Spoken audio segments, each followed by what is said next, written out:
Medical કોલેજની ફીમાં થયેલા વધારાને લઈને વાલીઓ અને વિદ્યાર્થીઓ આક્રમક છે। ફી વધારાના વિરોધમાં મેડિકલના વિદ્યાર્થીઓએ સરકાર સમક્ષ માંગ કરી।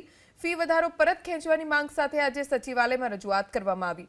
મેડિકલ કોલેજની બેઠકોમાં જે કાપ મૂક્યો હતો તેના બદલે ગત વર્ષ મુજબ બેઠકોની ફાળવણી કરવા પણ માંગ કરવામાં આવી। ગુજરાતમાં એક ઝાટકે 13 મેડિકલ કોલેજમાં 80% તોતિંગ ફી વધારો થતા સરકાર સામે વાલીઓ લાલઘુમ થયા। ફીમાં આ વધારો આ શૈક્ષણિક સત્રથી જ લાગુ થશે। જીએમએસ મેડિકલ કોલેજની ફી 3,30,000 થી વધારી 5,50,000 કરી દેવામાં આવી છે, એટલે કે 66% વધારો, અને 9 લાખ થી 17 લાખ કરી દેવામાં આવી છે, એટલે કે 88% વધારો। રાતોરાત અસહ્ય વધારાના કારણે ગરીબ વર્ગ અને મધ્યમ વર્ગના બાળકોનું ડોક્ટર બનવાનું સપનું એકદમ રોળાઈ ગયું છે। આથી એ ફી વધારો તાત્કાલિક ધોરણથી પાછો ખેંચી લેવામાં આવે અને જે યથાવત હતો તે કરી દેવામાં આવે।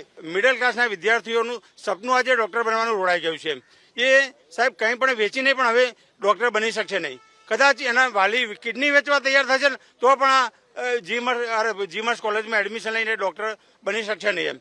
તો સરકારશ્રીને વિનંતી છે કે તમે આ ફી વધારો અસહ્ય કર્યો છે તે તાત્કાલિક ધોરણે પાછું ખેંચવામાં આવે અને આ વિદ્યાર્થી તથા વાલીઓનું ડોક્ટર બનવાનું સપનું એ પૂરું કરી શકે તેવી મુખ્યમંત્રી, શિક્ષણ મંત્રી અને આરોગ્ય મંત્રીને વિનંતી છે।